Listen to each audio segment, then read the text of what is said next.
minulých dílech jsme si říkali něco málo o uvolňování, které je nezbytné pro správné hraní na klavír, o staccatu,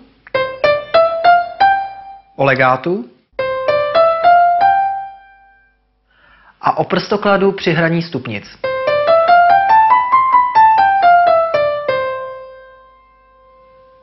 A nyní se vrhneme na novou látku, která v sobě zahrnuje intervaly a správný nácvik všech stupnic.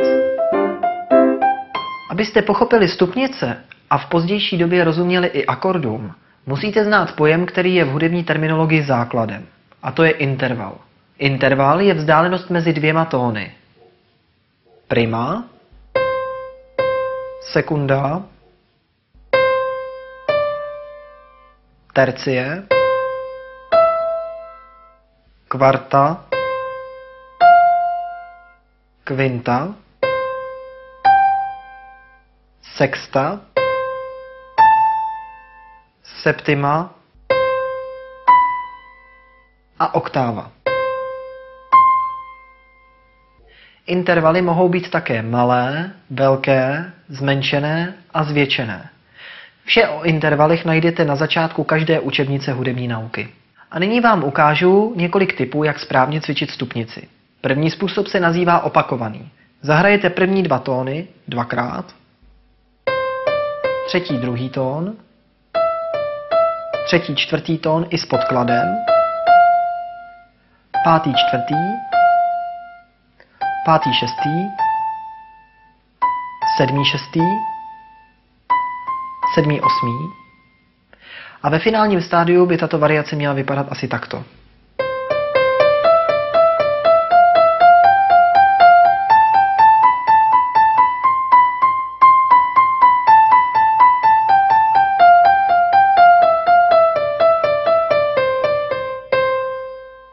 V této variaci dodržujte přesný prstoklad a doporučuji vám to doma hrát ve 3 oktávách.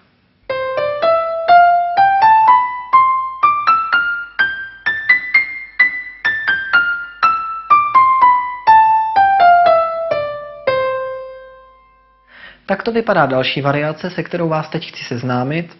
Tato variace je rytmická, což znamená, že tóny hrajeme stejně tak, jako když hrajeme normálně stupnici, ale obměňujeme rytmus.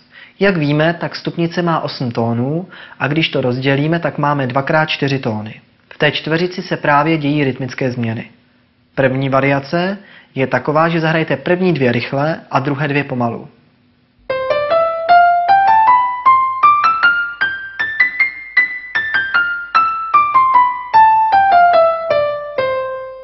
Další variace je ta, že si dáte první pomalu, 2 rychle a 4. pomalu.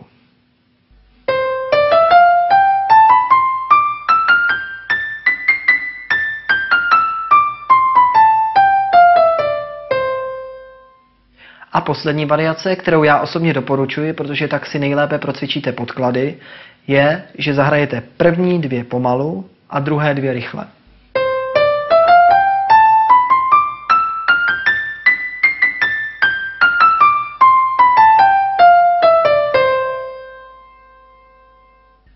Tyto variace hrajte ve všech oktávách. A nyní spojíme vše, co jsme se doposud naučili.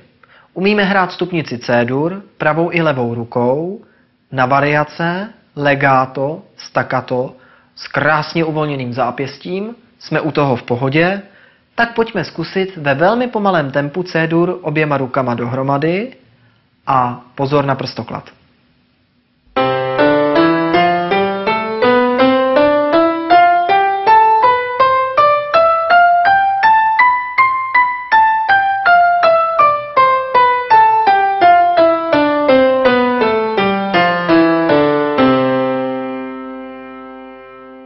A za domácí úkol si zkusíte variace na C-dur nejen každou zvlášť, jak jsme si ukazovali,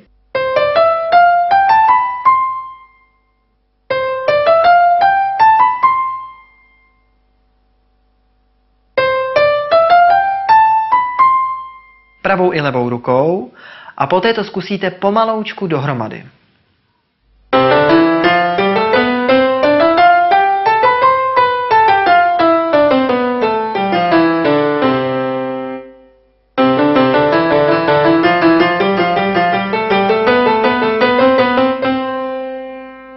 dbejte na správný prstoklad a cvičte to velmi pomalu.